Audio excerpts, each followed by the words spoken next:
Horas Indonesia, kami beruntung hari ini berjumpa dengan Lairio Damanik, Siap. pengelola Hezron. Hezron ya. Ya, Hezron.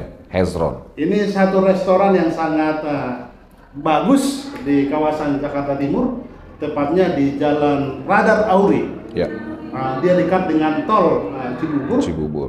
Semua akses bisa datang di sini cepat begitu. Ya, Saya 2 kali baru ke sini, Le. Saya melihat ini sangat bagus, bersih, dan restorannya bagus, Ya. dan makanannya juga enak dan relatif terjangkau begitu. ya.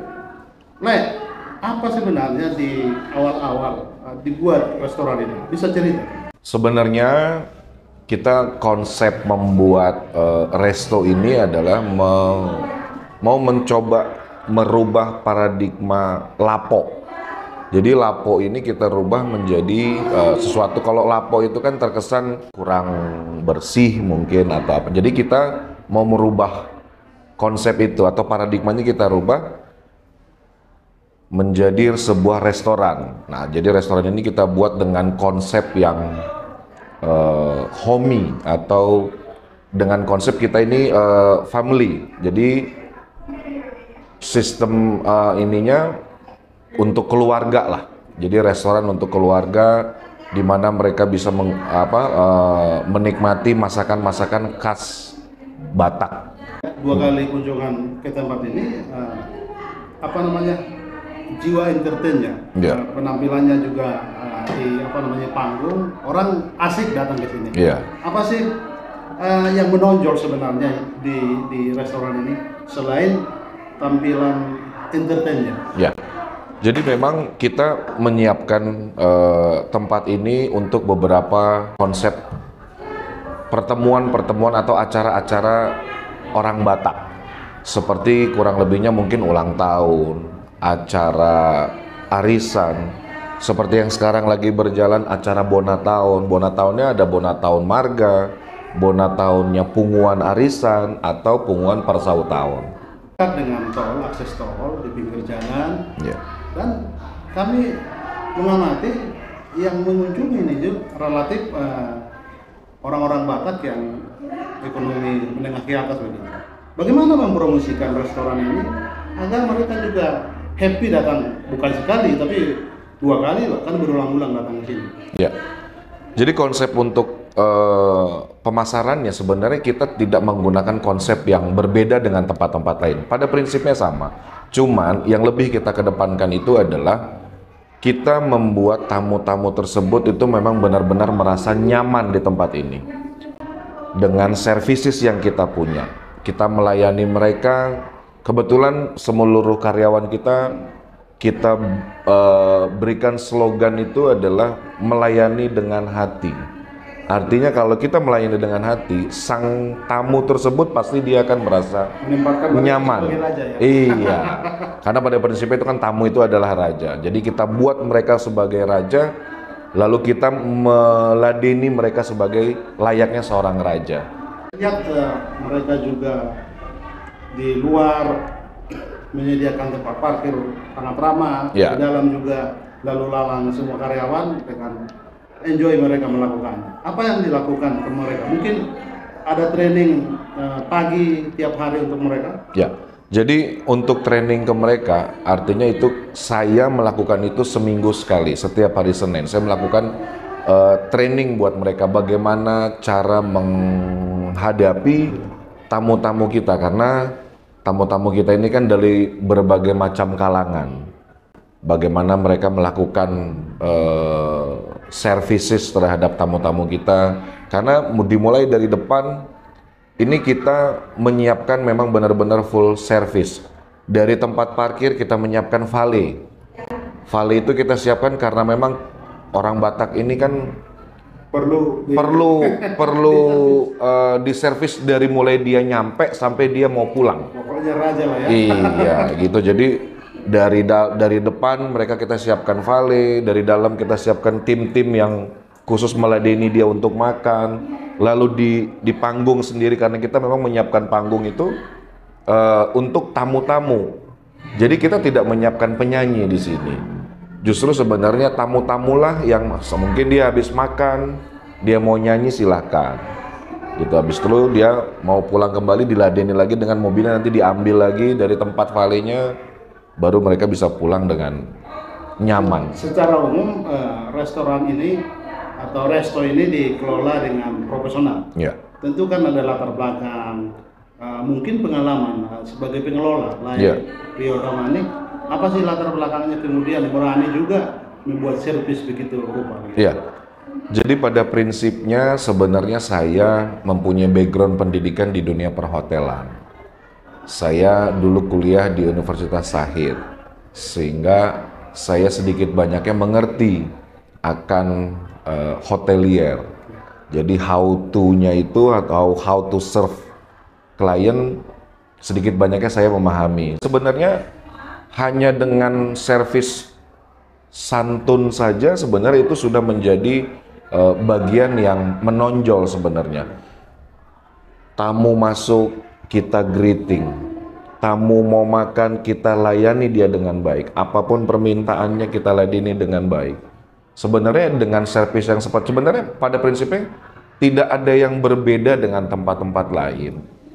Cuman mungkin kita lebih mengedepankan membuat tamu itu benar-benar layaknya seorang raja, gitu, sehingga si raja tersebut dia akan nyaman di tempat kita, gitu kurang lebihnya. Ada nggak pengalaman lain yang bisa kita tahu? Mungkin bukan hanya orang Batak yang datang ke sini, ada tokoh-tokoh lain yang datang merasa sangat terhanyut, merasa nyaman datang ke sini. Ya, lain orang Batak, memang banyak juga suku-suku lain yang datang ke tempat kita. Antara lain mungkin dari Ambon, Manado, atau dari satu gereja yang bukan HKBP ataupun HKI. Itu ada juga mereka yang pernah membuat acara-acara gereja di tempat kita yang isinya atau yang jemaatnya itu bukan hanya orang Batak, tapi mungkin ada orang Jawa, ada Manado, ada Ambon, gitu. Jadi memang kita tetap kita perlakukan mereka apapun sukunya, apapun agamanya mungkin, karena kita juga tetap menyiapkan masakan nasional, tapi tidak banyak. Selain tampilan luar sudah membuat orang ingin datang ke sini, tapi kan rasa makanan yang dicicipi di sini tentu kan itu dikelola di dapur. Ya. Bagaimana dapur dikelola begitu? Apa yang Lai sampaikan ke mereka yang bergelut di dapur untuk terus menjaga rasa yang sudah disepakati? Jadi kalau untuk dapur, seperti yang tadi bilang tadi di awal, sebenarnya tidak ada yang berbeda dengan tempat-tempat lain atau resto-resto lain. Sebenarnya tidak ada yang berbeda, cuman memang karena kita lidah orang Batak ini kan memang lidah perasanya lebih tajam kalau menurutku, sehingga bumbunya lah yang harus kita pertahankan. Ketika memang masakan itu enak dengan ingredients-nya yang sudah kita bikin, komposisinya apa-apa aja, itu yang harus dipertahankan. Karena jangan sampai ketika memang kita sudah rame, malah kita mengurangi rasanya, kan gitu. Jadi itu yang harus benar-benar kita jaga. Jadi rasa makanan itu juga memang harus benar-benar melewati quality control dengan pemilihan bahan-bahan juga yang harus berkualitas baik. Begitu. Tadi Lai sebut bahwa pengalaman sebagai orang yang belajar di perhotelan itu melayani itu sudah dipelajari. Tapi secara umum kan orang Batak itu happy, apalagi ekonominya sudah relatif bagus, sudah nyaman, ekonomi menengah ke atas itu, mereka lebih enjoy ketika misalnya makan di restoran dan disuguhi dengan musik. Ya. Bisa ditangkap apa esensi musik itu juga di tempat-tempat begitu? Musik ini kita persiapkan memang untuk kenyamanannya si raja tersebut atau si tamu tersebut, gitu. Memang kita siapkan, kita desain musiknya juga dengan alat-alat yang membuat mereka nyaman, karena banyak juga alat-alat musik atau elemen-elemen musik ini tergantung dari mungkin merek atau apa ya kan gitu. Jadi kita juga mempertahankan dari kualitas dari panggung tersebut sehingga ketika orang nyanyi itu dia memang merasa benar-benar nyaman gitu. Saya lihat ada beberapa ruangan yang privat Ya. untuk tempat orang mungkin privasi. Ya. Bagaimana ini disediakan? Apakah juga ini sama dengan ruang yang secara umum relatif di utama itu? Ya. Pada prinsipnya ada 2 ruangan yang kita siapkan. Di sini sebenarnya konsepnya ruang meeting sebenarnya. Kita siapkan seperti ruangan ini dengan meja panjang. Tujuannya bisa untuk ada buat melakukan rapat dengan kapasitas mungkin 20 sampai 25 orang per ruangan. Tapi ruangan ini tidak juga hanya digunakan untuk rapat. Kadangkala juga untuk acara ulang tahun yang kapasitasnya 25 orang sampai 30 orang, mungkin mereka tidak mau di acara tersebut bergabung dengan yang lain karena mereka mau melakukan kebaktian atau apa, jadi bisa dipakai ruangan ini gitu. Sudah puluhan karyawan mungkin. Setiap hari buka jam berapa sampai tutup jam berapa? Ya, untuk karyawan, total dari karyawan di Hesron Resto ini 35 orang. 35 orang itu dari... Itu sudah sampai juga di dapur ya? Ya, jadi dari juru parkir, juru masak, waiter untuk floor, lalu tim pemusik, dan juga mungkin office boy-nya. Jadi kita jumlahnya 35 orang. Lalu kita setiap hari buka, kalau hari kerja, kita buka jam 11, tutup jam 10 malam. Tapi kalau hari libur atau weekend, kita buka jam 11, tutupnya jam 11. Saya lihat orang-orang tua yang sangat happy bernyanyi di sini. Tentu karena sudah mereka lama tahu ini. Dan bagaimana mempublis lagi agar orang-orang yang belum tahu resto ini juga mereka sedia datang ke sini. Ya, sebenarnya kalau untuk mempromosikan atau publikasinya kan yang saat ini kita lakukan ini, yang saat ini sedang kita lakukan itu hanya melalui media sosial. Mungkin antara lain dari Instagram, Facebook gitu. Jadi lalu kita tekankan juga terhadap sosial medianya, kita punya tim sosmednya, itulah mereka yang akan melakukan promosi-promosi di bidang media sosial. Komunitas-komunitas seperti hari Jumat saya dengar ada acara ada Maxima Band. Maxima Ya. Band ini dari mana? Bisa cerita? Mereka kenapa harus hadir di resto ini? Ya, jadi begini, selama 1,5 tahun Hesron Resto ini menurutku didominasi oleh kalangan dari sisi umur ya, dari sisi umur kalangan orang tua gitu. Jadi saya mau mencoba mengangkat kaula mudanya karena kita punya tempat menurutku tidak hanya untuk cocok untuk orang tua, tapi anak mudanya juga cocok menurutku. Jadi sehingga aku mau mencoba untuk mengenalkan Hesron Resto ini di kalangan Naposo atau kaula muda. Sehingga dengan cara mungkin kita mengundang Maxima Band untuk mereka perform di sini hari Jumat tanggal 24 Februari, start mungkin jam 8 sampai jam 11. Kami berharap Hesron Resto bisa lagi dikenal di kalangan kaula muda. Begitu.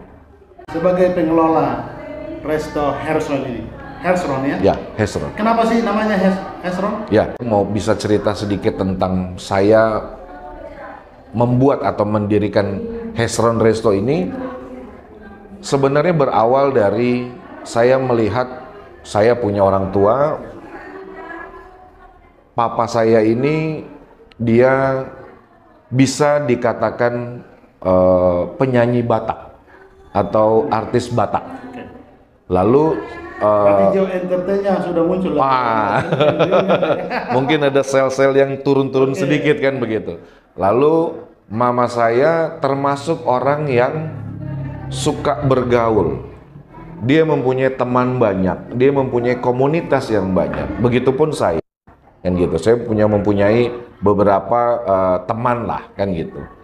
Sehingga saya terpikir, ini daripada orang tua saya pergi ke tempat lain dengan usia dia yang sudah begitu, kenapa nggak saya bikin ini, kan gitu.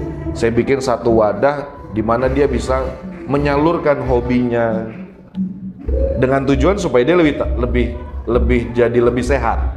Tujuannya itu. Lalu kenapa dinamakan Hezron Resto? Hezron Resto itu adalah nama tengahnya anak pertamaku, anakku. Jadi punya pangguaran, saya punya orang tua gitu. Makanya jadi nama Hezron ini kan pasti akan melekat di saya dan di mereka. Gitu, sebenarnya itu tujuannya. Ini kesempatan terakhir lah. Barangkali ada pesan-pesan untuk orang Batak, mungkin bukan hanya orang Batak yang ingin datang ke resto ini. Jadi buat seluruh masyarakat Indonesia, kami Hezron Resto menyediakan Batak cuisine, artinya makanan-makanan khas Batak. Kalau memang ada yang suka selain orang Batak, yang penting dia mungkin pemakan atau pecinta pork ataupun B2, silakan datang ke Hezron Resto untuk menikmati masakan-masakan khas Batak. Terima kasih. Baik, terima kasih Rio Damanik. Demikian bincang-bincang kami dengan Rio Damanik, pengelola Hezron Resto. Ya. Mulai deh. Siap.